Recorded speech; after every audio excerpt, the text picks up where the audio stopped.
He never wanted the Peking University spot.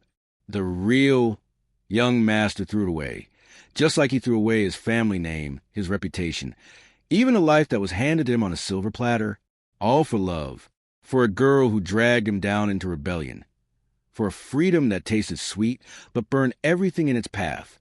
And me, I was a counterfeit, the stand-in, the boy everyone whispered about, the fake young master who stole another man's destiny. That was the name they branded onto my back. Yet with the ticket he discarded, I walked through the gates of Peking University.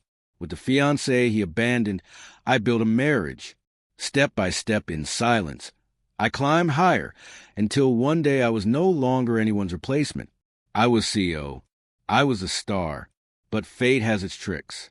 At the height of everything, an accident dragged me under. And when I opened my eyes, I was back in that classroom on graduation day, the very moment of filling out my college application. Only this time, I wasn't alone. Across my vision, glowing rows of bullet comments appeared like an audience watching my life unfold. The fake young master George stole Makoto's future. The real young master is back. This time he won't be fooled. George is finished. Let's see him fail without the stolen glory. And then my gaze fell on Makoto himself. His eyes burned with something wild, like a man who had lost everything once and was now determined to claw it all back. He didn't even look at me. Instead, he ran straight into the arms of Willow, his childhood sweetheart. Under the sunlight pouring to the corridor, they held each other like the stars of some bittersweet youth drama. His voice cracked with devotion, swearing he'd never let her go again. She trembled, stunned, then melted into his embrace, whispering her loyalty back. And as the bullet comments exploded with cheers, calling it fate, calling it justice, I just smiled, because I remembered how it all really went. I remembered how the real young master, drunk on freedom, threw his future away like a fool. How I picked up the life he had tossed aside and carved it into something brilliant. And now, standing at the crossroads again, with every eye watching, one thought rang louder than the rest. Even if he's reborn 100 times, he will never stop me. Makoto leaned in, his voice low, sharp, almost gloating. Did you really think I'd refuse this recommendation? You must be so disappointed. The bullet comments lit up like fireworks, mocking me with every line. Look at him, completely crushed. Finally, the spot is back where it belongs. The fake young master is done for. This is the real script. Makoto wins, the fake fades away. Makoto inhaled deeply, like he was purging all the bitterness of his past life with one triumphant breath. George, I'm sorry, he said, though his eyes betrayed nothing but pride. This was always mine. Feels good to take back what belonged to me. Without Peking University, what future could you possibly have? He searched my face, desperate to find anger, despair, some sign of collapse. But there was nothing. His smile faltered, because the truth was, I didn't care. University mattered, yes, but more than a name on a recommendation letter. It was about choices, about what roads you walked at each turn. So I walked past him, steady, calm, and submitted my application, not to Peking University, but to a provincial financial university. My grades were just enough for the elite class, and with the 10 years of experience I carried from my last life, the network, the strategy, the battlefield lessons, that path was sharper, stronger, and far more suited to me than a hollow title. The comments exploded again. Without Makoto's spot, he's nothing. A provincial university? Pathetic. He'll end up an accountant at best. Without the Wong family, without Peking University, he's finished. I smirked, because I knew what they didn't. That the so-called crappy school once produced the brightest minds in AI, building an empire that shook the entire tech industry. I had just finished packing my bag when the back door slammed open. The sound was sharp, jarring. Then in strode Maria. A high ponytail swung like a whip, her black leather jacket scraping the frame with metallic clinks, streaks of golden light catching in her hair. The mole beneath her eye burned like fire, her rage spilling into the room. "Makoto!" she shouted, storming straight toward him. "What the hell is this? Yesterday you swore we'd drop out together, chase the world, live free. And today, you accept a recommendation? Were you playing me? Gasps rippled across the classroom. All eyes turned. Makoto froze, color draining from his face. Pride crumbled into panic. Maria, you don't understand. But she wasn't listening. Her laugh was bitter, violent. She kicked the desk beside me, the crash echoing through the silence. Her fingers shook as she pointed at him. You liar. You betrayed me. For her. For that pretentious bitch Willow. The room was chaos. Maria lunged, ready to strike. And then, stop.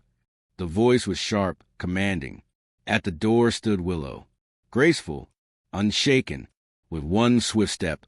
She shielded Makoto, her presence heavy with the quiet authority of a top student who feared nothing. This is a classroom. Control yourself. Makoto's eyes softened instantly, glowing with affection as he looked at her. Maria, furious, spit venom. You pretentious coquette.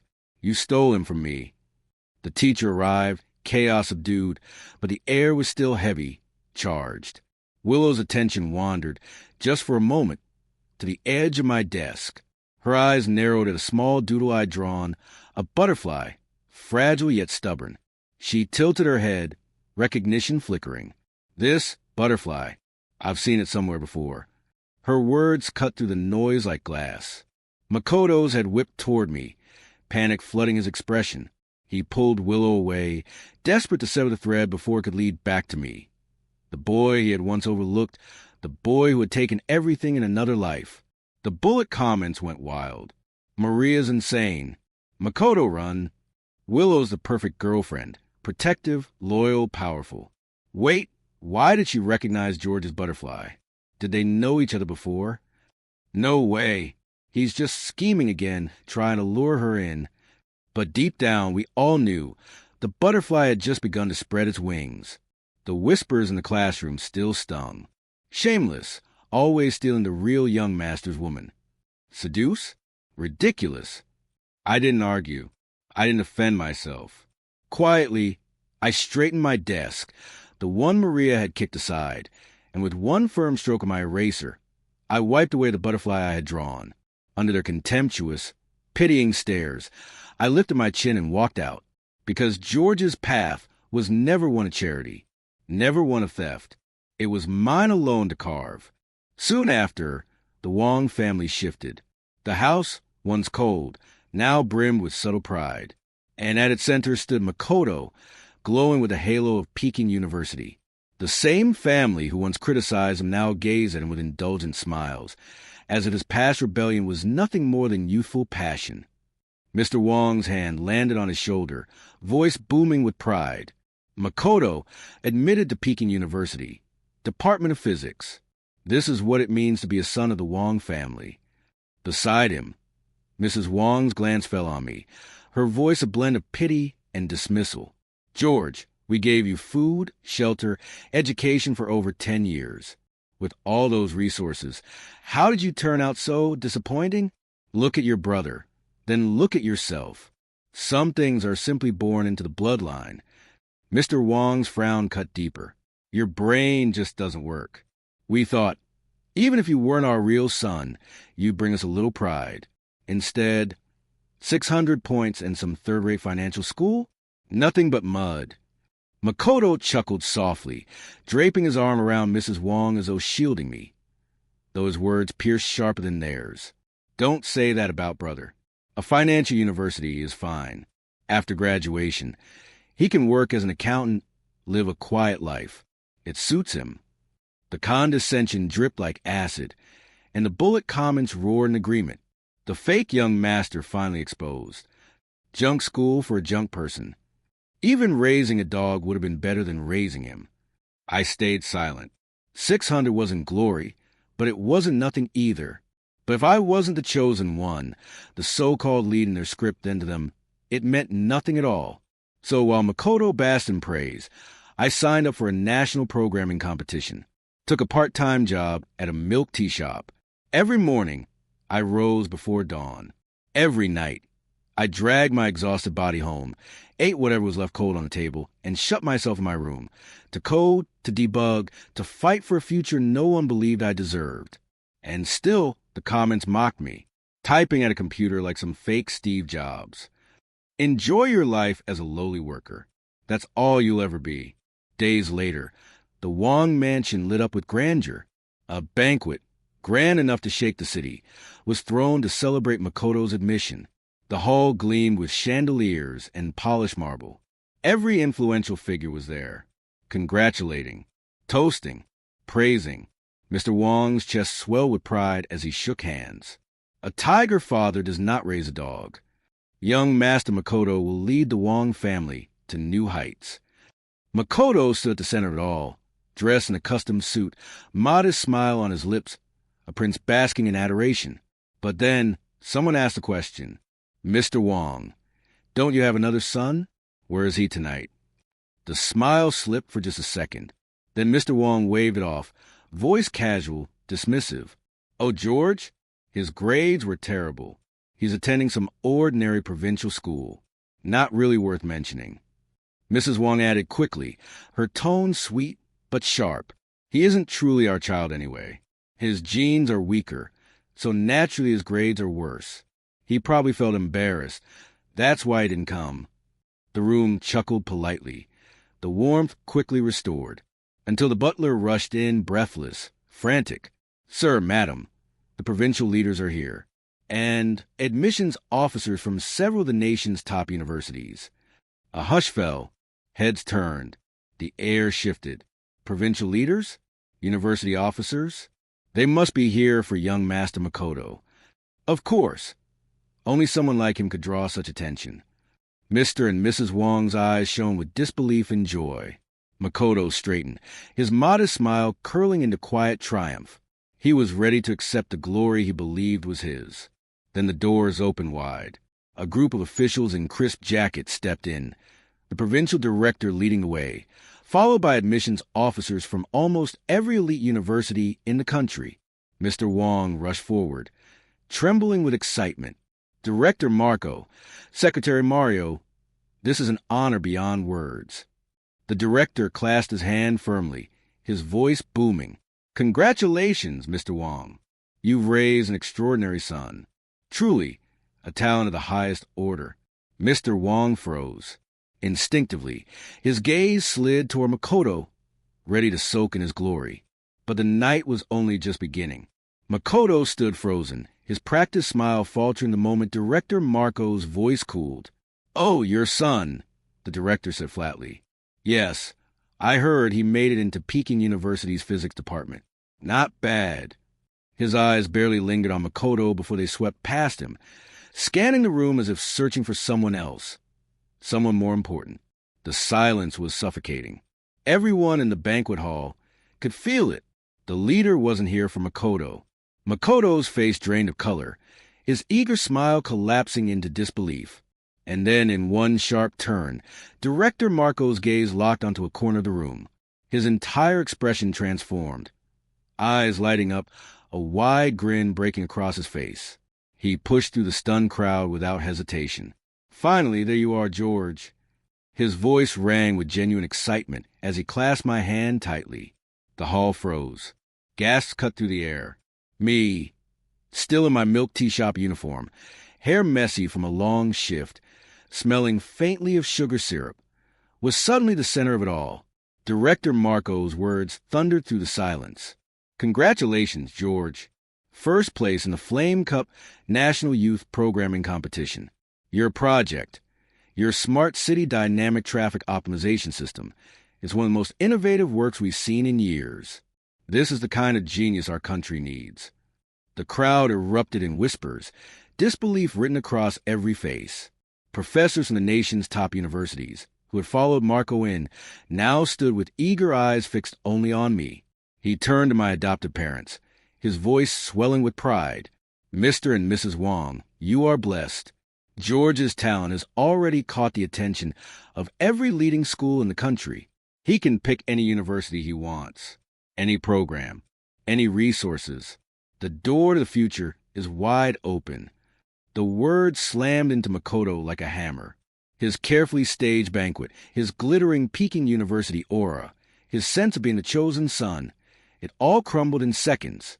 He stood there pale, trembling, staring at me as if the ground beneath him had been ripped away. For the bullet comment crowd, it was pure chaos. What? George? The fake young master? National champion? Any university? This plot twist is insane. The real son just got overshadowed. And as the cameras of the moment turned toward me, I calmly pulled my hand back from Marco's grip and stepped into the spotlight. No excitement, no arrogance, just a quiet strength. Thank you, I said simply, my voice steady, for the recognition, for the offers. But my path, George's path, has never relied on taking what belongs to someone else. The hall fell silent again, and in that silence, Makoto's last shred of pride shattered. The alley was quiet, too quiet, until a voice cracked through the darkness. Get away! Maria, what are you doing? You drugged me? Let me go. It was Makoto. My chest tightened as I ducked deeper into shadows, hidden behind a trash bin. From there, I saw her, Maria, her hand clamped over Makoto's mouth, her other hand tracing down the folds of his uniform, pulling him closer. What's the act now, Makoto? She hissed, the bite of alcohol in her voice. You think you're untouchable? Top student. Perfect boy, and now you look down on me. Her eyes burned with anger, her words laced with bitterness. I skipped class for you, fought for you, and you choose Willow instead? What am I to you? A doormat. She leaned in, whispering threats hot against his ear. If you don't give me an answer tonight, you'll regret it. Makoto's eyes widened with panic. He wanted to scream, to call the police, but it was too late. That's when I pulled out my phone. One click, and the sharp wail of the police siren cut through the night, blaring at full volume. The effect was instant. Maria froze like a startled bird, spinning frantically. Police, don't move. I barked, my voice low, forceful. Her face twisted. SH*T, she cursed, stumbling back before bolting into the darkness. I killed the siren and stepped out, crouching down beside Makoto. He was shaking, disheveled. I helped him straighten his clothes, but the moment his eyes met mine, they were filled not with gratitude, only venom. Don't think I'll thank you for this, he spat, shoving me hard. His voice trembled but carried a sharp edge. What happened tonight? You say one word to Mom, Dad, or Willow, and I'll make sure you regret it. Then he staggered away, leaving me in the alley, the stink of betrayal heavier than the trash around us. The next night, I thought the storm had passed, but as the shop's rush hour faded, 2 police officers appeared at the counter. George, one asked. That's me? I answered calmly. We received a report. You're suspected of orchestrating a hired assault. You'll need to come with us. And then I saw them. Willow, her face a mix of anger and disbelief, clutching Makoto's arm. His voice cracked with false sobs as he pointed at me. It was him. Makoto choked. George, he told Maria to hurt me. Yesterday, in that alley. Willow's voice shook with fury.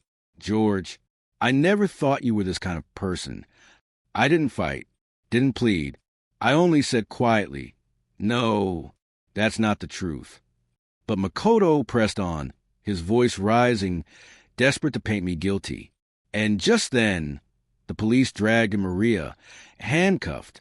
Her eyes darted around the room before landing on me. It was him, she blurted. George gave me 5,000 yuan, told me to make Makoto suffer, to humiliate him. I only did what he said. The room turned cold. Mr. and Mrs. Wong had arrived, their faces pale, their eyes locked on me with a disappointment so sharp it cut deeper than words.